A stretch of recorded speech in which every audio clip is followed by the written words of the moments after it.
Saludos, ¿qué tal están? Bienvenidos a We Are Piccadilly en una edición especial en la que, bueno, nos hemos tirado al ruedo, así como aquel que dice, llevábamos ya algunos programas, sobre todo desde que comenzó el confinamiento, eh, incluso llegamos a hacer algún streaming en nuestras redes sociales.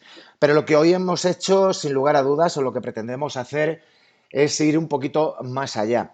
Es un We Are Piccadilly, como sabéis, es un programa musical que normalmente emitimos en Tecno Sunset Radio, en esta plataforma neoyorquina, en la que todos los domingos entre las 10 y las 12 estamos con todos vosotros, siempre en directo aquí, pero hoy precisamente vamos a hacerlo también a través como estáis viendo, a través del canal de YouTube de We Are Piccadilly, como hemos anunciado estos días atrás.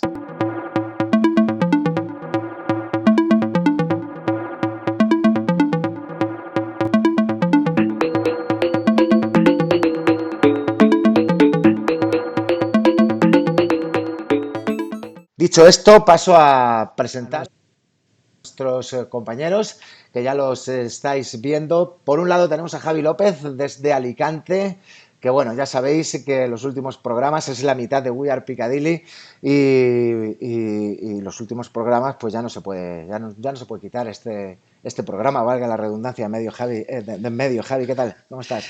Pues muy bien, con muchas ganas de compartir un rato hablando de música aquí con vosotros y nada, deseando ir explorando todos los puntos que hemos preparado para el programa de hoy. Hace un calor aquí impresionante en Alicante, pero la verdad es que aquí con el aire acondicionado en el estudio se está genial. Bueno. Nos defenderemos, sí. También está haciendo mucho calor en España. Tenemos a Antonio Juan Martínez, a Tony. Yo he hablado de él en las últimas ediciones de We Are Piccadilly. De hecho, el domingo pasado pretendíamos estar aquí. Bueno, al final han pasado ya no sé si un fin de semana, dos. Hemos conjuntado astros para poder ponernos de acuerdo y por fin lo tengo en We Are Piccadilly. Y me ha pasado como me pasó semanas atrás con Paco H y demás, que es gente con la que nos conocemos más de 20, 25 años, Tony creo, y nos reencontramos ahora que estamos en una crisis sanitaria, en una situación especial, pero siempre volvemos a reencontrarnos en el mundo que siempre nos hemos conocido y hemos interactuado, que es la música. Bienvenido a We Are Piccadilly. Pues muchas gracias, Tomás, pero bueno, se nos tomó muy bien, ¿no? O sea, yo creo que sí. 25 años, pero parecemos jovenzuelos. Estamos físicamente estamos bien, mentalmente también, hemos pasado una crisis como la crisis del coronavirus y todas las crisis musicales que nos hemos comido en los últimos años, ¿no?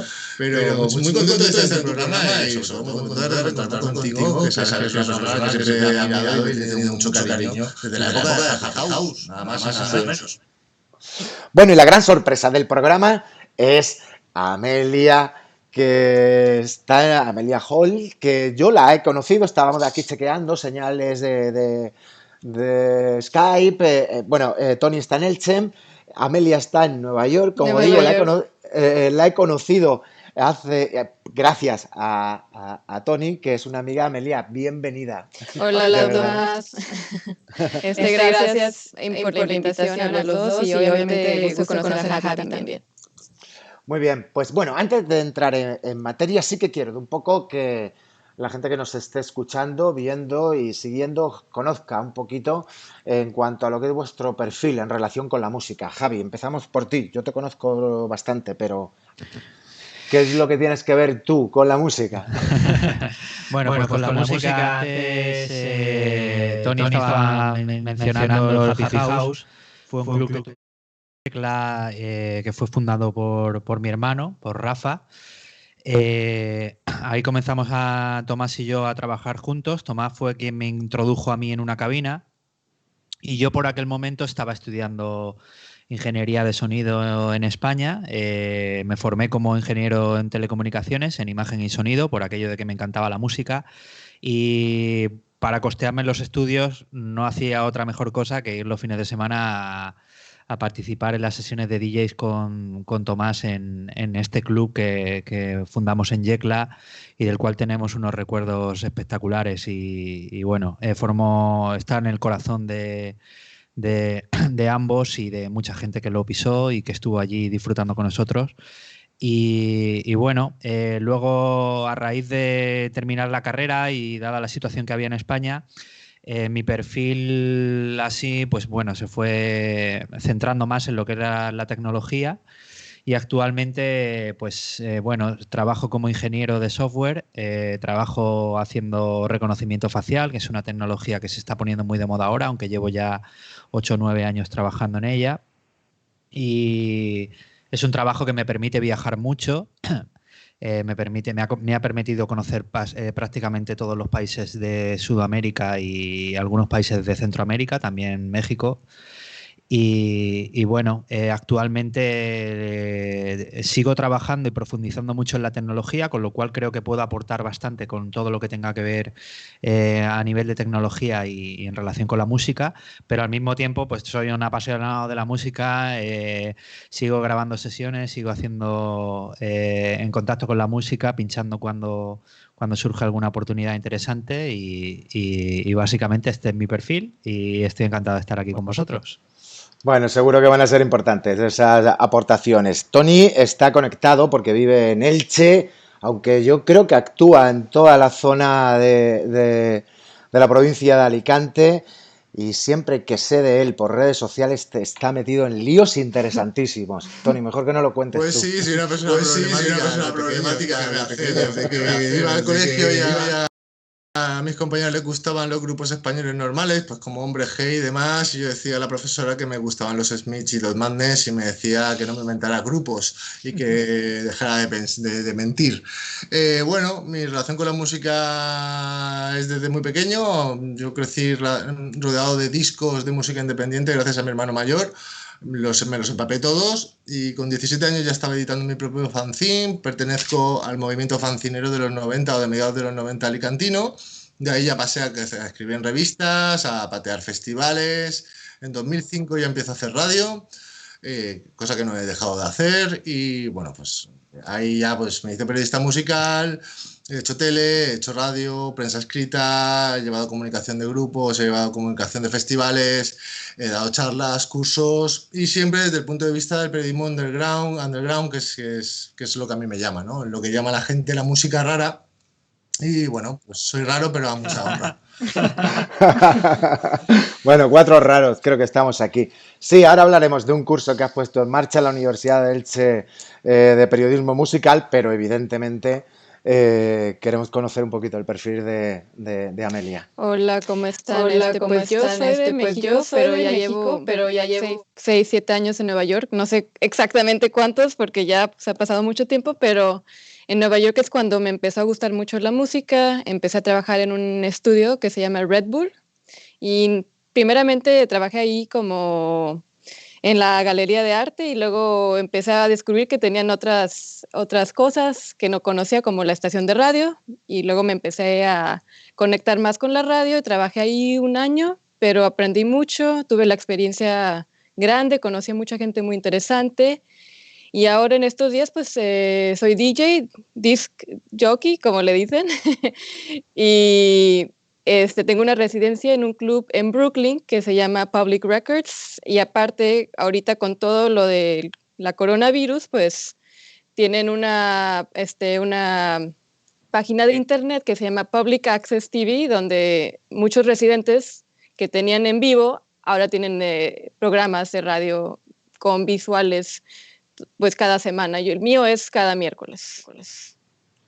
Bueno, yo creo que es muy interesante y eso nos va a hacer también conocerte más de cerca, que es lo bueno también de redes sociales y de internet, que aunque a pesar de la distancia, enseguidita estamos muy cerca. Bueno, yo creo que es interesante, lo que vamos o lo que vais a exponer aquí mayormente, pero quiero comenzar precisamente con Tony porque creo que ha sido el 1 de julio, ¿no? Cuando vimos la convocatoria semanas antes por redes sociales, curso de periodismo musical. Lo estás haciendo online, y si no me corriges, en la Universidad Miguel Hernández de Elche y ya estás Bueno, hasta las cejas, enfrascado, porque estos días para contactar contigo estoy con streaming, Tomás, estoy con no sé qué.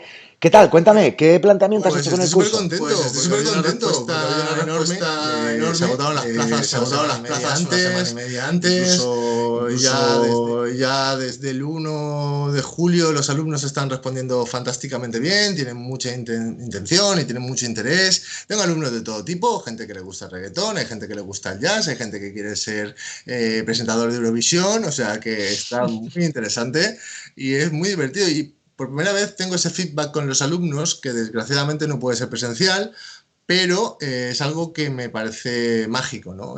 Voy conociendo a gente que quiere entrar dentro de la profesión más dura del periodismo, que es la prensa musical, que es la más infravalorada por muchos y que, bueno, ellos se preocupan y quieren saber qué pasos tienen que dar.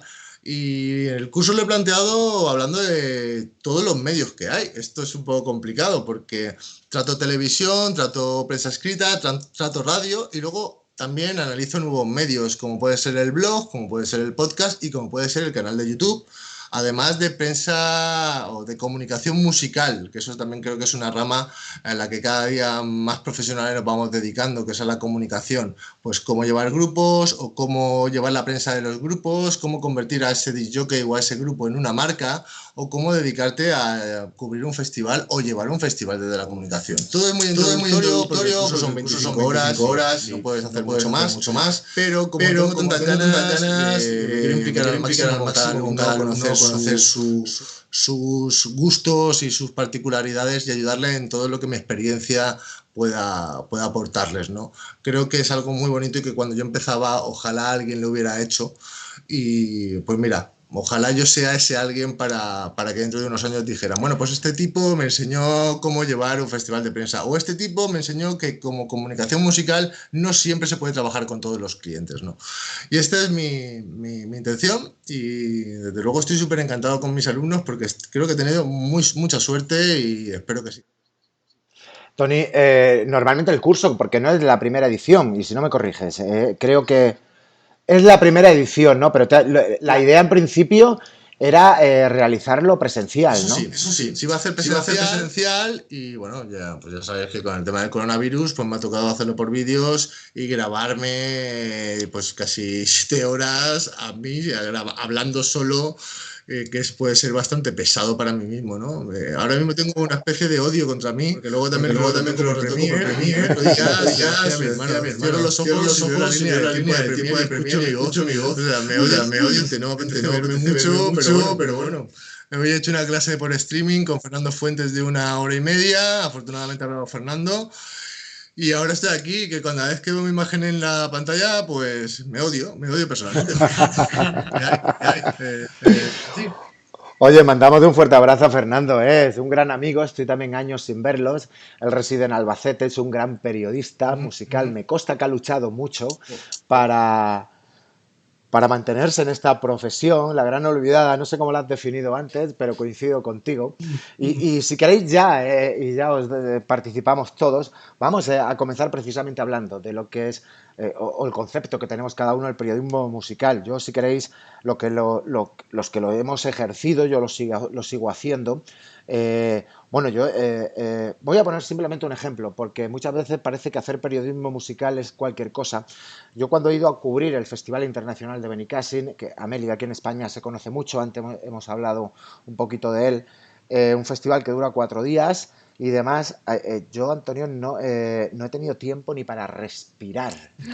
Sí he querido cubrir un festival con más de 100 grupos, por la forma de funcionar en la zona de prensa, te daban señales de la grabación de canciones que los grupos autorizaban, asiste a las ruedas de prensa, todo eso ocurría a la vez y muchas veces gente me decía, te veían con la pulserita de prensa, ¡ay, qué bien! Y demás. Y digo, ¡ay, qué bien! Si entro a las 5 al recinto y tengo que hacer un kick para poder ver un grupo porque...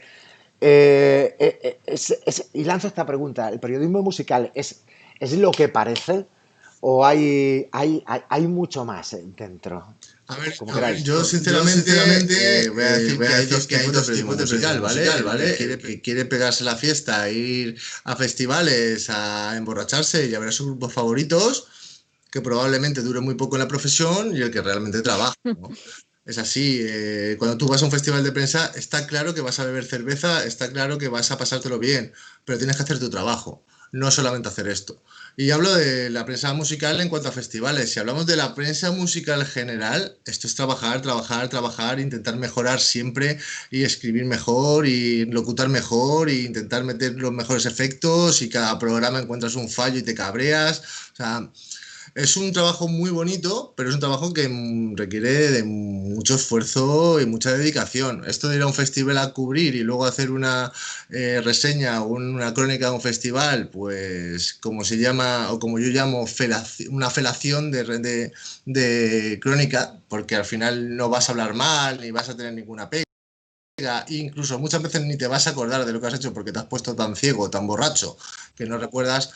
Pues esta gente tiene una carrera muy corta dentro de la prensa musical. Y tú lo sabes, al final un festival, cuando estás en una de prensa, ya entre las ruedas de prensa, entre ir de un concierto a otro, hasta que no acaba el festival, tú no empiezas a pasártelo bien.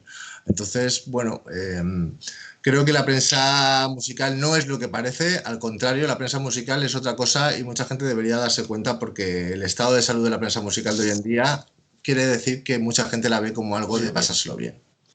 Bueno, lanzo esta pregunta, Javi, Amelia, y vamos a hablar de la situación de la tecnología nos aporta mucho, Internet también, pero creo que eso también influye. Por ejemplo, voy a poner, en España ha desaparecido hace poquito una revista musical, Rock Deluxe, no sé, imagino que Amelia no la conoce, pero vosotros sí, era un buque insignia de la prensa, al igual que Rock Deluxe. Internet nos permite informarnos prácticamente de lo que queramos. Estamos hablando de música y lo que es la industria musical.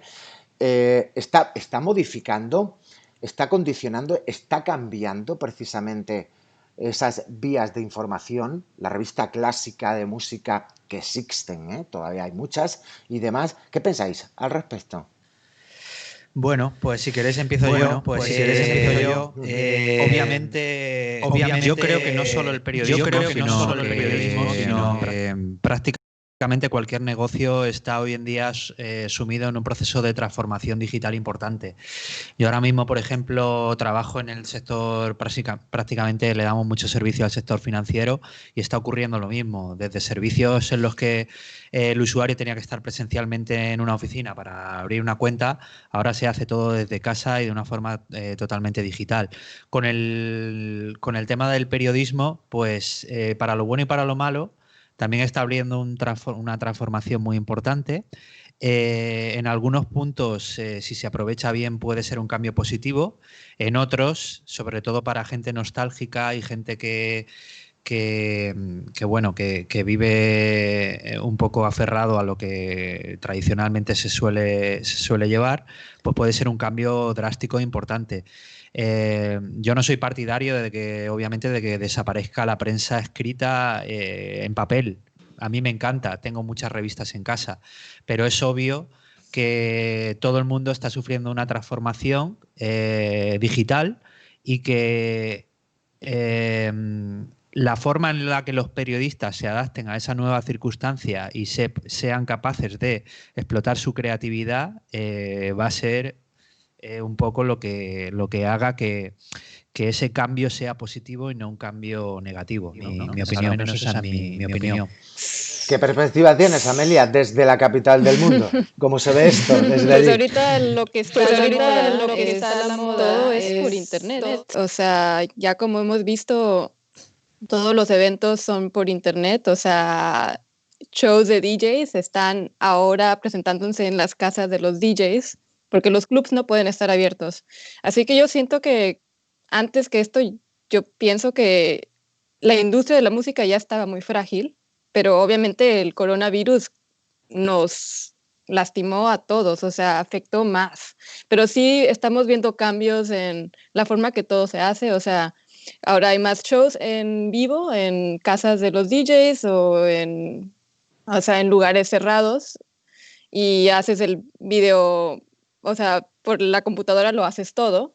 Así que siento que es el cambio de la industria. No sé si o sea, los artistas estén ganando más dinero así, pero es la única forma que se puede comunicar ahora la música. Y, o sea, yo hago un newsletter cada semana de la música que se está presentando nueva para que la gente compre en Bandcamp. O sea, creo que pues está evolucionando todo, pero no es malo, es nomás un cambio diferente que nos tenemos que acostumbrar y adaptar.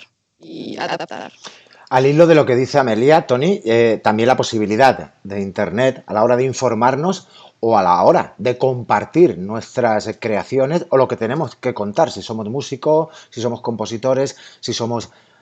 nos amplía el abanico, evidentemente. Ahora mismo estamos emitiendo esto y nos pueden escuchar desde cualquier lugar del mundo. Yo creo que Internet es una cosa maravillosa, lo malo es el uso que se le puede dar a Internet.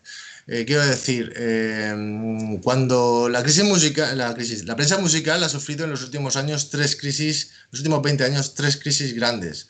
La primera fue la del CD, que entraron en bancarrota las discográficas.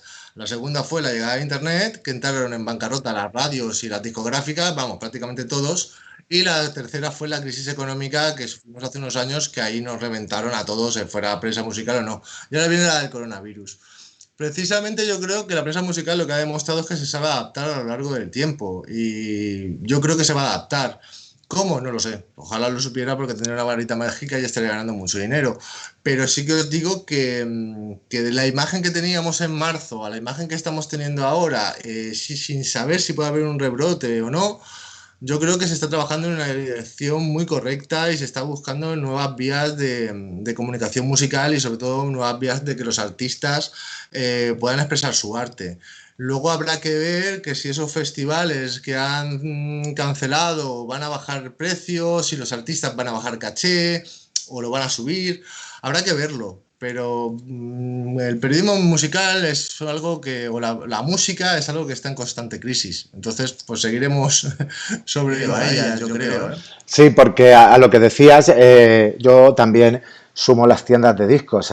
Cuando se digitalizó el formato, el producto musical en el que un músico se expresa, las tiendas de música, también lo hemos comentado en este programa, muchas veces Piccadilly era mi tienda de discos, 25 años, y yo tuve que cerrar porque la música comenzó a consumirse más por MP3, por internet y demás que comprando el disco físico.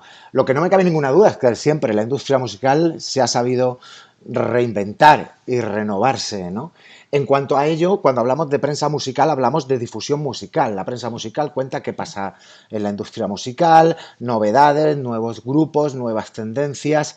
Tenemos presencia, y digo tenemos porque creo que formamos de alguna parte, valga la redundancia, formamos parte de la escena musical. Tenemos presencia en la televisión. ¿Cómo veis la televisión y la música? Porque yo, al menos aquí en España, Amelia, la veo bien poquito. Las televisiones dedican poco tiempo a lo que es la música. Sí, pues aquí, o sea, yo no veo televisión, nada de música en la televisión. O sea, lo último que me acuerdo es el MTV, que tenían una hora que se llamaba TRL, donde era música, las novedades de música pop, pero ya después de eso se acabó y ya no hubo más de eso. O sea, como que desapareció, la gente perdió interés, como hay internet, pueden ver los videos en YouTube o sea, hay más acceso a más plataformas donde puedes ver los programas, que ya no se requiere tanto de ver televisión. Y eso creo que es lo que descubrió la gente, ya como que la televisión, ¿para qué pago por el cable para ver cosas que no me interesan cuando puedo yo descubrir el mismo material y más por YouTube o cualquier plataforma, ¿verdad? Spotify también o X. ¿Compartes, Javi, la opinión de Amelia? Obviamente ahí va el mercado de la televisión. Al principio no había oferta de contenidos por cable, eso fue un paso adelante, pero luego creo que se dieron cuenta de que realmente Internet, con el streaming TV, con todos los contenidos que puedes encontrar hoy en día, no necesitas tener que pagar una cantidad de dinero por ofrecer unos contenidos, sino que los usuarios lo que quieren es disfrutar del tiempo para lo que quieren y en lo que realmente les interesa. Y al final creo que es hacia donde va el mercado de la televisión. Y en cuanto a la música, pues creo que obviamente la información más interesante está en Internet. No quiero decir que no existan canales de música temáticos, pero yo sinceramente no les presto atención. No sé si es un problema de desconocimiento mío o que realmente no hay nada interesante ahí donde crea que se puede rascar, ¿no? Sí, sí, Amelia, decías. No, pues, continuando con lo del internet, continuando con lo del internet, la página de Public Records, donde yo tengo la residencia y el programa es como son programas de televisión, se supone, pero programas de música y música, no las cosas normales que escuchas en las estaciones de radio normal en tu carro, son cosas más experimentales, abstractas, para otro tipo de audiencia que está buscando obviamente música, ese tipo de Así música. que, Así creo que ahí sí hay un público que está creciendo más con la situación de hoy en día. Tiene que ver, Tony, con una cuestión generacional. Exacto, tú lo dices, Tomás. La televisión, para empezar, la televisión, medio natural, formato amado es el entretenimiento, no es la música. La música sería el formato, su medio sería la radio. Y con los años, pues podemos verlo. Hoy en día lo que más se ve de televisión musical es La Voz o Operación Triunfo, que son los realities musicales, que quiere decir que es algo que cuesta poco dinero de hacer y encima genera mucha audiencia. Entonces aquí la televisión es el medio que más le preocupa a la audiencia y lo que el público quiere, y va acorde con los tiempos que tenemos. Por ejemplo, en los 80 en España estábamos saliendo de la dictadura, estaba la transición y teníamos unos programas con los que yo crecí y que todos sabemos, como La Edad de Oro, incluso hasta La Bola de Cristal, eran programas con una carga musical importante. A mediados de los 80, cuando llega la OTAN y dice que no se puede hablar de drogas en la tele, esos programas se los cargan de encima. Luego ya hay otra etapa que son los 90, que es cuando los videoclips petan gracias a la MTV, o explota el fenómeno videoclip, y se empiezan a hacer mucho programa de videoclip, sobre todo gracias al satélite y la MTV. Los tiempos que corren, hacer o ver programas de televisión musicales es prácticamente imposible, y yo creo que da igual, porque a la gente como nosotros, creo que ninguno de nosotros ve la tele. Nuestro foco de atención está en Internet, o está en Internet directamente, vamos. Todo lo que nosotros consumimos está en Internet. Y desde la televisión son conscientes. Entonces, me parece bien que la televisión, pues hoy en día lo que ve son La Voz, que no sé si se ve en Estados Unidos, o The Voice, sería en Estados Unidos, Amelia. Programas de este tipo. Y programas de este tipo. Yo lo veo es bien. Lo que hay, yo lo veo bien. La tele es coherente y hace un formato más para ellos, que tradicional para ellos, que es el de entretenimiento. Es música, es música, si es fútbol, pero la tele busca audiencia masiva y patrocinadores que pongan dinero. Hoy en día un programa musical. Bueno, yo os puedo decir que he trabajado en televisión muchos años, que lo que estamos haciendo aquí ahora mismo no interesa. Yo me formé en producción y programación de programas radiotelevisivos, era responsable de programación, aparte de director de informativos, y la televisión, evidentemente, estoy hablando de una televisión local, también he trabajado en una televisión regional. La televisión ha dejado de ser un medio de comunicación, es simplemente un entorno de entretenimiento. O sea, los grandes directores en España ha pasado, Amelia, las grandes cadenas que son públicas se han asociado a A3 Media, Mediaset, como conocéis y demás, y lo primero que han hecho a través de esa asociación es invertir en bolsa. Están en el IBEX 35. Tienen que obtener resultados económicos y para ello, pues evidentemente, una programación, en el caso que nos conlleva, como es la música, Tony lo decía, la única música que se ve en televisión son programas concurso. Que puede haber cierta creatividad, es posible, pero para mí no es suficiente, al menos por mi manera de entender la música. Entonces, yo creo que generacionalmente lo habéis comentado todos. Creo que ahora mismo nuevas generaciones recurren a plataformas o recurren a otras vías para obtener esa información que quieren sobre su música preferida y demás. Yo creo que de eso las televisiones lo tienen bien claro. No quiero profundizar más porque lo he vivido en ese aspecto, pero no optan por contenidos de calidad, sino contenidos que tengan audiencia. Y ahí no tiene cabida, evidentemente, propuestas dentro del mundo de la música o los estilos musicales, sobre todo, que encima nos movemos. Por tanto, yo creo que la música en televisión o televisión y la música creo que es de un matrimonio roto porque no hay una similitud ni hay una serie de intereses que los pueda unir, ¿no? Y creo que eso es lo que hace que la situación actual... Yo pensaba, Amelia, que a lo mejor, bueno, no sé, Nueva York, Estados Unidos, un país gigante y demás,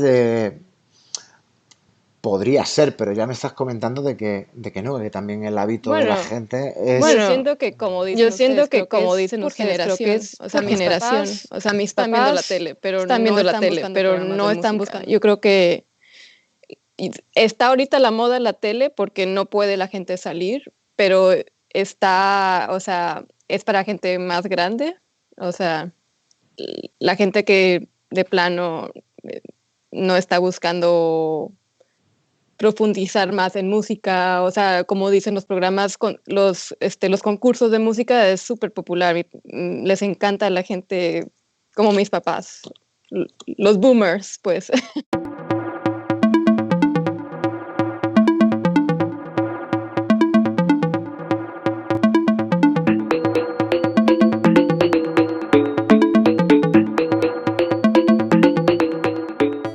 Sí que es verdad que en España hace pues, 20 años o así los programas de que comentabas tú, Tony, antes eran importantes, que se hacían en televisión porque se daban a conocer nuevos grupos y eso que suponía, vivíamos en otra época, ¿no? Voy a entrar ya al tema de la música como medio de vida.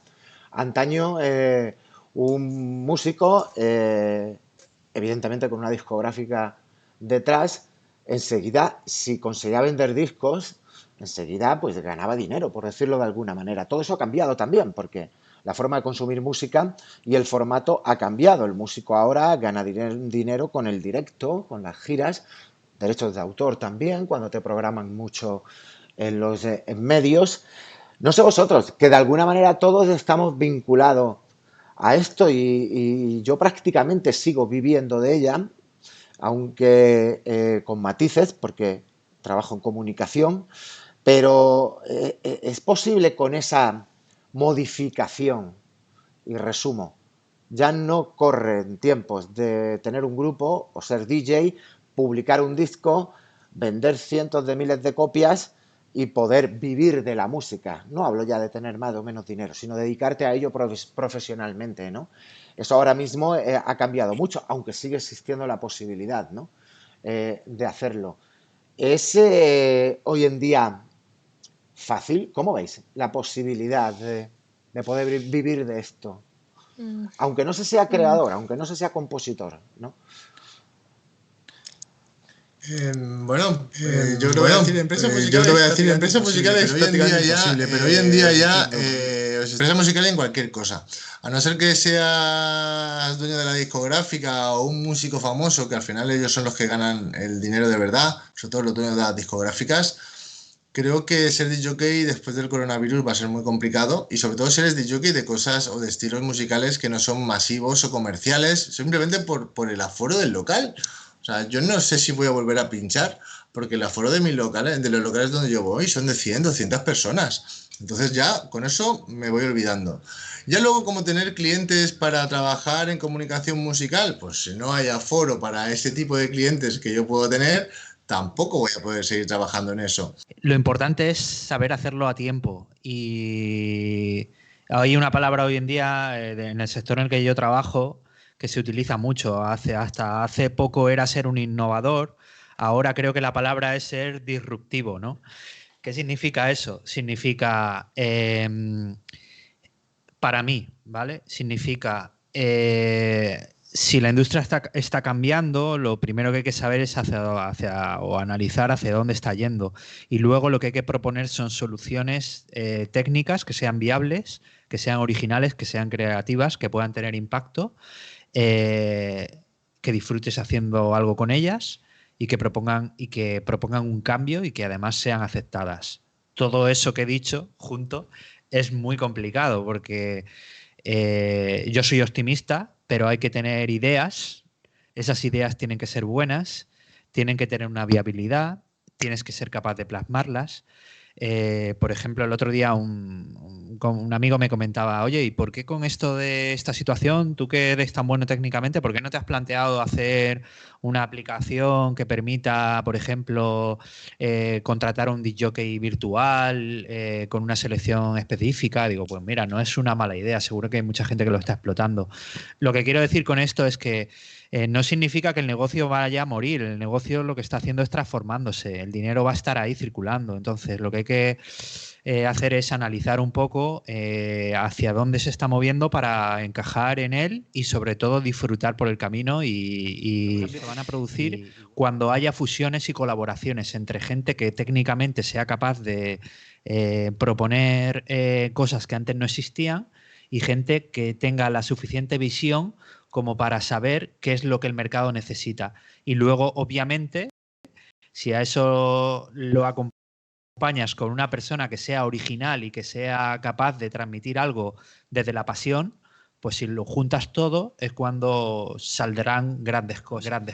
¿No? Esa es un poco mi visión. Toca reinventarse, ¿no? ¿Cómo te está afectando, Amelia, como DJ esta situación? Pues yo no puedo vivir de DJ, yo no puedo en Nueva York. Eso para mí se me hace que es imposible, porque yo no soy un DJ famosa, no soy deadmau5, pero tengo algún nivel aquí localmente, en la comunidad sí me conocen, pero ahorita no está pagando eso. O sea, ahorita todo el mundo se está apoyando en sacar programas, sacar cosas adelante y sí se puede haber una donación por ahí, pero casi las donaciones se están dando al club que siga vivo para que cuando vuelvan a abrir se pueda la gente, los DJs regresar y siga, o sea, flotando el lugar, ¿verdad? Pero yo trabajo en una tienda de discos que aún no abre, pero ahorita estoy ayudándole al señor que va a abrir, organizar todo y preparar, o sea,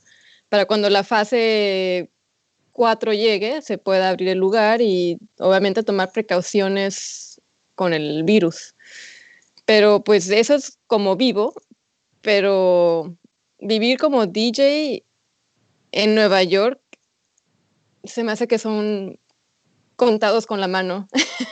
Sí, yo introducí ese tema, Tony, porque no voy a dar nombre, porque de una cuestión íntima sí voy a contar el caso, pero bueno, yo conozco un músico, tiene 8 discos publicados, en España es conocido dentro del pop independiente, y su último trabajo, que publicaba hace algunos meses, ha tenido que pagar la mitad de la producción del disco. Está con una compañía discográfica, ¿eh?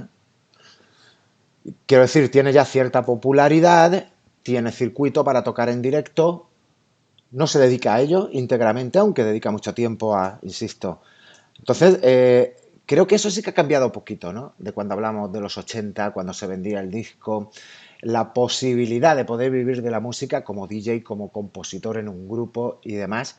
¿Es viable? Sí, y posible también, pero creo que es muy difícil, ¿no? Hoy en día, creo que por lo que estamos comentando un poco.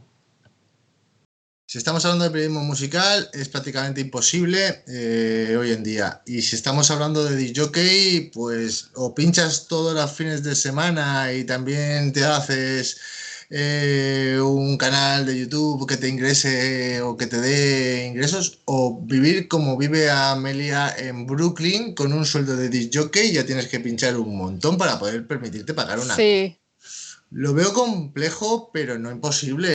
Lo veo que pues nos va a tocar apretarnos el cinturón y rezar que la cosa cambie o buscar unas nuevas vías. Es lo que decía Javi y estoy totalmente de acuerdo, hay que ser disruptivos. Antes había que pedir permiso y yo creo que ahora hay que entrar con el martillo rompiendo la pared sin pedir permiso e intentando cambiar las cosas, ¿no? Yo creo que hay que ser más rebeldes que nunca y hay que tener más carácter que nunca y más genio para que esto no nos venza y seguir luchando por lo que nos gusta, que es la música, desde cualquier campo que sea, pero siendo conscientes de que no se va a vivir de ser DJ y que siendo músico vas a tener que hacer bastantes trabajos para poder dedicarte completamente a ello.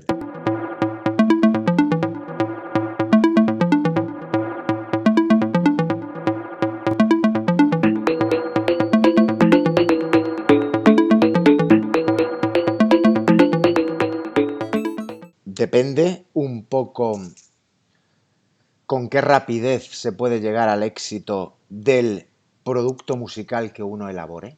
Yo cuando hacía radio, hace años, y tú lo sabes, Tony, hablábamos de la ficha técnica de un grupo y tú muchas veces se decía, ha sido disco de oro, ha sido platino, ha vendido 100.000 copias.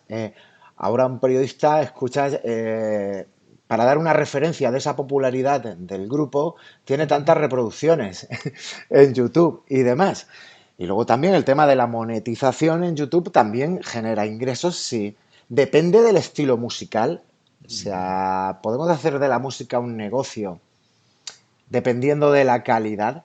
A finales de los 50, principios de los 60, cuando se anuncia el caso de La Payola, que es lo que cogen a Adam Fried cobrando por poner música de los músicos, incluso participando de los derechos de autor, se establece una normativa que es que la payola está prohibida. Y entonces la música la dirigen los productores los productores de la radio. O sea, los dueños de la radio son los que deciden qué temas se ponen o no. En Estados Unidos hay una ruptura, ¿no?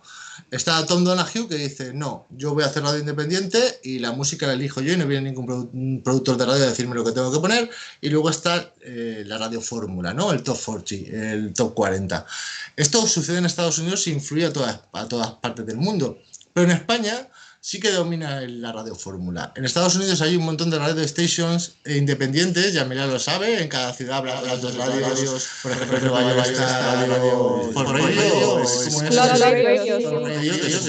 el NPS de Nueva York. En Estados Unidos incluso es peor, porque en España creo que se puede negociar hasta un 50%. En Estados Unidos creo que se puede negociar 100%.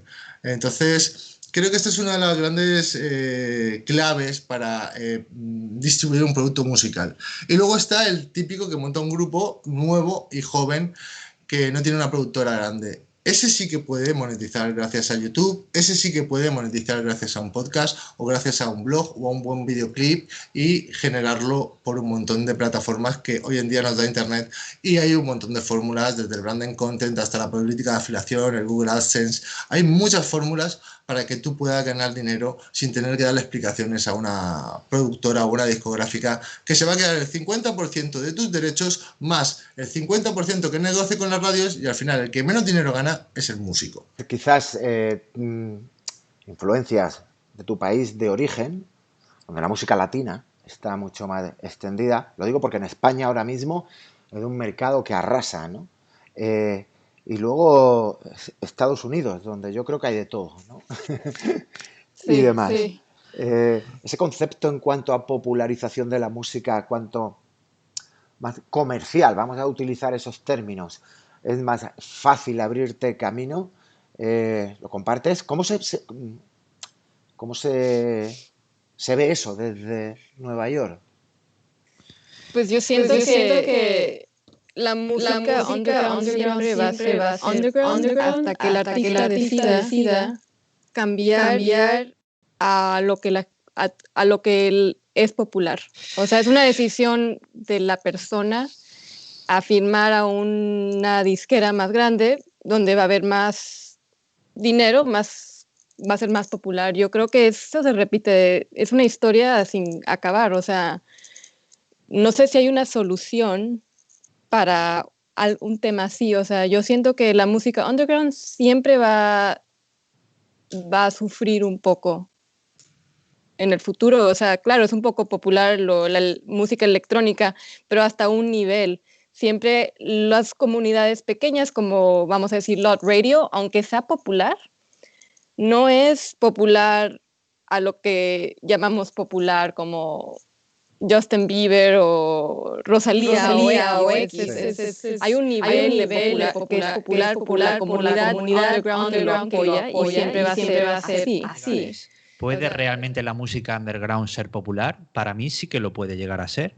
No hay ningún problema en que la música, si tú etiquetas un concepto underground como un concepto de calidad musical o de que está muy de moda, ¿no? Entre gente entendida de la música que dice, no, esto es música underground porque es música, entre comillas, de entendidos, ¿no?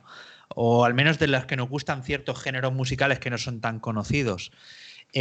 Para mí, éticamente, no tiene ningún problema que un producto que pueda yo catalogar o una persona underground se haga comercial. Es más, yo soy de las personas que me alegro de que la música que a nosotros, entre comillas, nos gusta, se haga popular. Sin embargo, veo ciertas actitudes en algunas personas que dejan de catalogar la música underground cuando se hace popular como música underground, cuando realmente en origen es música underground. No sé si me explico. Perfectamente. Es que ese debate, Tony, no sé si sigue existiendo, pero nosotros hemos visto, por generación, yo al menos, el nacimiento del grunge, el nacimiento de la electrónica. A ver, que ya estaban en los 60 Brian Eno y mucha otra gente, pero como está definiendo Javi, ¿no? De una manera más masiva, ¿no? Con más seguimiento y demás. Y luego yo en tienda de discos, a mí me ocurría, había gente que dejaba de comprar a un grupo porque sonaba en 40 principales. Estaba la etiqueta esa de... ¿Ese debate sigue existiendo, Tony? Aquí el problema está en que a cuánta gente le gustas. Si le gustas a más de 1 millón de personas, ya te tienes que empezar a preocupar en tu siguiente disco. ¿Sigues sonando igual de independiente o igual de underground? ¿O intentas repetir la fórmula del disco anterior para seguir vendiéndole a mucha gente? Al final, lo que decía Amelia tiene toda la razón, y estoy totalmente de acuerdo. Es el músico el que decide si quiere hacer música para vender discos o si quiere hacer música para porque la talla es su pasión. Así que estoy totalmente de acuerdo con lo que ha dicho Amelia, que eso depende del músico.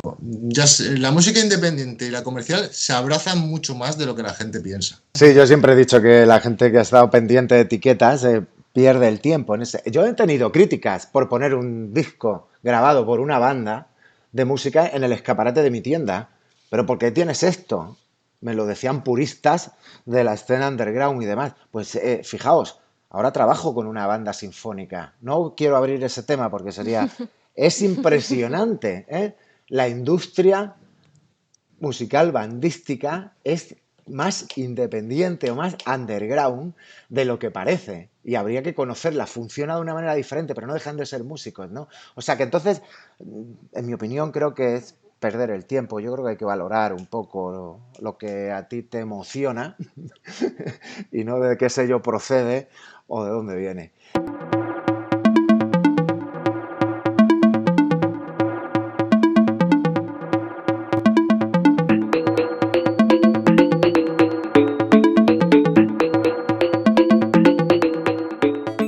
Vamos a hablar a continuación de producción musical, porque hemos hablado un poco de lo que es la evolución en sí de la vida va cambiando nuestros hábitos en el entorno musical, como estamos hablando. Y una de las posibilidades que la tecnología nos da ahora también, no sé si eso nos convierte más en underground o no, es poder producir en casa. Antaño esto era impensable, había que pasar por un estudio de grabación para poder plasmar aquellos que son compositores, nuestras ideas musicales, ¿no? En un formato, en un vinilo, en una cinta de cassette, si vamos un poco más atrás, en un CD posteriormente. ¿Qué pensáis de que ahora, a través de un ordenador, podamos incluso hacer producciones muy decentes? Incluso mucha gente que compone música la hace. ¿Qué pensáis de esto? Yo creo que es bueno, mucha gente está creando música en sus casas, o sea, qué bueno que todo es DIY y se pueden grabar y subir al Bandcamp y venderlos, pero al mismo tiempo es mucha música que es como que no sé, no hay descanso. Creo que hay más música que antes. Yo comparto mucho la opinión de Amelia. A mí me pasa igual. Muchas veces saturado de información, de novedades, diluye, abruma, Tony. Sí que es cierto que estoy de acuerdo con Amelia que la cantidad de referencias, sobre todo en música electrónica, puede ser apabullante. Y ya he convertido mi proceso de selección en 3 golpes. O sea, pongo una canción, escucho el principio, voy a la mitad y toco el final. Si me interesa sigo y si no la descarto. También quiero decir que hay mucha gente produciendo y que no todo el mundo produce bien. Yo, por ejemplo, cuando me formé como ingeniero de sonido, me dieron una formación necesaria en la que yo sabía que no era lo mismo hacer una grabación musical que hacer una postproducción, y que todo eso tampoco tiene nada que ver con luego la forma en la que escoges para difundir esa música y ni siquiera con el contenido de lo que estás haciendo. Entonces son áreas muy diferentes.